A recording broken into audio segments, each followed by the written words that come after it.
Friends, வணக்கம். வாங்க இன்றைக்கி சாசேஜ் பன் செய்யலாம். எப்படி செய்யணும்னு பார்க்கலாமா? தேவையான பொருட்கள் 3 bread, sausage bread, 3 sausage, butter, black pepper, oil, mayonnaise and chilli sauce. Okay, சட்டியை சூடு பண்ணிக்கலாம். சூடு பண்ணிவிட்டு ஆயில் ஊற்றி நம்ம சாசேஜ் வேக வச்சு எடுத்துடலாம் சட்டியில்.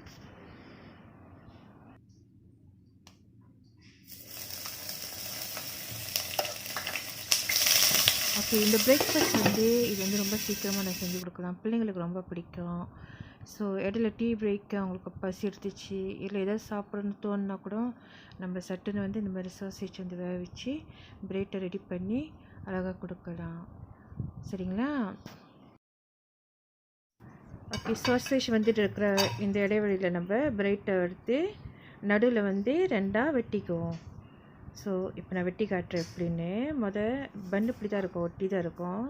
பிரித்து எடுத்துகிட்டு ஸோ இப்போ நான் வெட்டி காட்டுறேன் பாருங்கள். இந்த மாதிரி சென்டரில் நடுவால் வெட்டி ஸோ சாசேஜ் சிக்கிற மாதிரி ஸோ இந்த மாதிரி வெட்டி வச்சுருங்க இந்த 3 பன்னும்.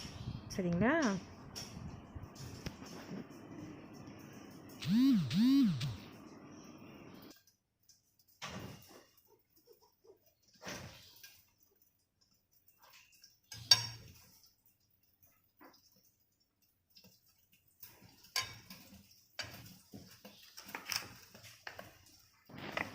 இப்போ வெட்டின பிற்பாடு இந்த பட்டர் இருக்குல்ல, ஸோ இந்த பட்டரை வச்சு நம்ம அந்த பிரெட்டில் பூசிக்கலாம். பூசிட்டு பிரெட்டை டோஸ்ட் பண்ணலாம்.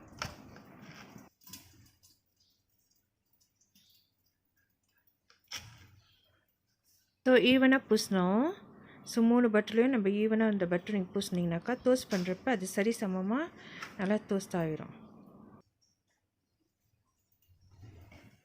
சாசேஜ் நல்லா வந்துருச்சு பாருங்களேன், நல்லா ப்ரௌனிஷாக இருக்குது. ஸோ இதை நல்லா குக் ஆகிடுச்சு. எல்லாம் சுற்றி பார்த்தாக்கா நல்லா ப்ரௌனிஷாக இருக்குது பாருங்களேன். ஸோ இது நம்ம தனியாக ஒரு மங்கில் எடுத்து வச்சுக்கோங்க. இப்போ நம்ம பிரெட்டை டோஸ்ட் பண்ணிடலாம். நம்ம பிரெட்டில் ஏற்கனவே பட்டர் போட்டு வச்சுருந்தோம். ஸோ அதை வச்சு சூடான சட்டியில் வச்சு நம்ம டோஸ்ட் பண்ணி எடுத்துருவோம் அந்த பிரெட்டை. ஓகே, ரொட்டி நல்லா டோஸ்ட் ஆகிடுச்சி, நிறம் மாறி இருக்கு. ஸோ பாருங்களேன், ஸோ ஒரு மாதிரி ப்ரௌன் கலராக இருக்குது தானே, எல்லோ ப்ரௌன். ஸோ இது நல்லா குக் ஆகிடுச்சின்னு அர்த்தம். நல்லா அந்த டோஸ்ட்டு க்ரன்ச்சி வந்துடுச்சின்னு அர்த்தம்.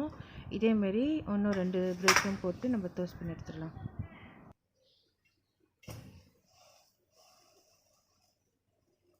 ஓகே, இப்போ நம்ம எல்லாம் குக் பண்ணிடுச்சு, ரொட்டி டோஸ்ட் பண்ணிடுச்சு, சாசேஜும் நம்ம குக் பண்ணி எடுத்தாச்சு. இப்போ நம்ம அசம்பிளி பண்ணுற டைமு. ஸோ இப்போ முதல்ல சாசேஜ் எடுத்து ஒவ்வொரு பிரெட்லாம் வச்சுருங்க. வச்சுட்டு பிளாக் பெப்பர் போட்டுக்கலாம். இப்போ பிளாக் பெப்பர் போட்டுக்கிட்டு மயோனீஸ் ஊற்றிக்கலாம் சாசேஜ் மேலே. ஸோ உங்கள் விருப்பம், நீங்கள் என்ன சாஸ் இருந்தால் கூட யூஸ் பண்ணிக்கலாம். நான் மயோனீஸ் யூஸ் பண்ணுறேன்.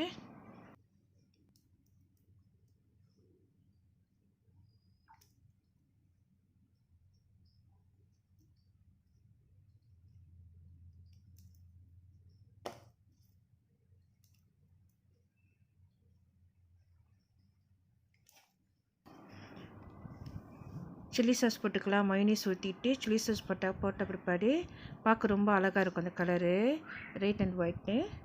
ஸோ இந்த மாதிரி 3 ரொட்டிலையும் நம்ம போட்டுக்கலாம். இப்போ சில்லி சாஸ் ஊற்றிக்கலாம். நான் பேக்கெட் சில்லி சாஸ் யூஸ் பண்ணுறேன். எனக்கு இது வசதியாக டெக்கரேட் பண்ண வசதியாக இருக்கனால அந்த டியூப் மாதிரி அழகாக வரும். அதனால் ஒரு லைனாக இருக்கிறதுக்காண்டி நான் இது யூஸ் பண்ணுறேன். போத்தல்னாக்கா எனக்கு சரியாக வராது. ஸோ நீங்கள் எப்படி ஊற்றிக்கிறீங்களோ உங்கள் விருப்பம் போல் நீங்கள் சில்லி சாஸ் ஊற்றிக்கலாம், அது பிரச்சனை கிடையாது. ஓகே, நம்மளோட சாசேஜ் பன் ரெடி. ஸோ இப்போ நம்ம சர்வ் பண்ணலாம். ஓகேவா? பார்க்க அழகாக இருக்குங்களா? வீட்டில் ட்ரை பண்ணி பாருங்கள் கண்டிப்பாக.